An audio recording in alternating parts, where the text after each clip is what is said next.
ઓમ નમઃ શિવાય. શિવ મહાપુરાણ અધ્યાય 35 વૈવસ્ત મન્વંતરનું વર્ણન.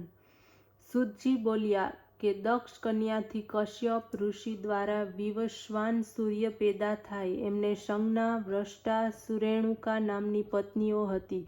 આ સર્વ યૌવનથી મતવાલી હતી. પોતાનું પતિનું દુઃસહ તેજ પ્રાપ્ત કરીને તે સંતુષ્ટ થઈ. સૂર્ય સંજ્ઞા દ્વારા 3 સંતાન પ્રાપ્ત કર્યા. શ્રાદ્ધદેવ મનુ, પ્રજાપતિ યમ અને યમની સાથે યમુના કન્યા પણ ઉત્પન્ન થઈ. એ સમયે સંજ્ઞા સૂર્યનું તેજ સહન ન કરી શકી. ત્યારે તેણે પોતાની છાયા બનાવી. માયારૂપ થઈને છાયાઓએ ભક્તિપૂર્વક સંજ્ઞાને કહ્યું, હવે મને આપ આજ્ઞા કરો, હું આપની શું સેવા કરું? સંજ્ઞા બોલી, હું આ સમયે પિતાને ત્યાં જઈ રહી છું. તું મારા સ્થાને નિવાસ કર. આ પુત્રો તેમજ પુત્રીઓનું પાલન પોષણ કરવું. ત્યારે છાયા બોલી, હે દેવી, તમારાથી જુદા પડવાનું કષ્ટ સહન કરીને પણ, કેસ ચાલીને કોઈ ખેંચે ત્યાં સુધીનું દુઃખ સહન કરીને પણ તમારું રહસ્ય વ્રત સૂર્યને કહીશ નહીં. હે દેવી, તમે સુખેથી રહેજો. સુતજી બોલ્યા. આ પ્રમાણેની વ્યવસ્થા કરીને સંજ્ઞા પોતાના પિતાને ત્યાં પહોંચી. પિતાએ એને આવેલી જોઈને વારંવાર ધિક્કાર વર્ષાવ્યો. ત્યારે તે ઘોડીનું રૂપ ધારણ કરીને કુરુ દેશમાં ફરવા લાગી. સંજ્ઞા ચાલી જતા સૂર્ય છાયાને સંજ્ઞા માનીને એના દ્વારા સાવર્ણી મનુ પુત્ર ઉત્પન્ન કર્યા. આ પછી છાયા પોતાના પુત્રની સાથે વિશેષ પ્રેમ કરવા લાગી. સંજ્ઞાના પુત્રોમાં હવે પહેલા જેટલો સ્નેહ ન રહ્યો.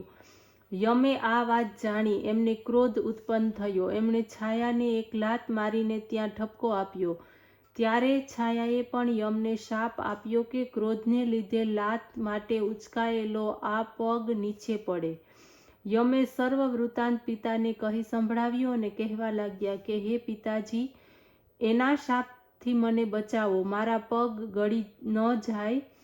સૂર્ય કહેવા લાગ્યા કે હે પુત્ર, એમાં કોઈને કોઈ કારણ અવશ્ય છે, જેનાથી ધર્મરૂપ તમે પણ ક્રોધમાં આવી ગયા. પરંતુ માતાનો શાપ તો ક્યારેય પણ અસત્ય થવાનો નથી.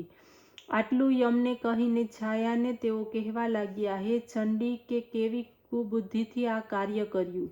સાચે સાચું કહે કે આ પુત્રને તું વિશેષ પ્રેમ કરે છે અને આની સાથે ઓછો પ્રેમ કરે છે.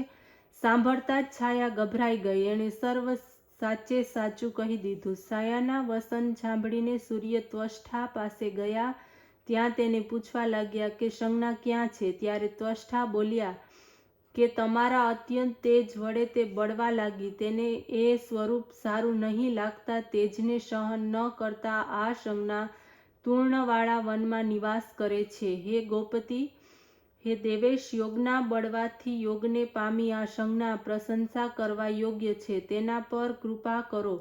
હવે હું તમારા રૂપને એવી રીતે ફેરવીશ કે જેથી તમારું રૂપ મનોહર થઈ જશે.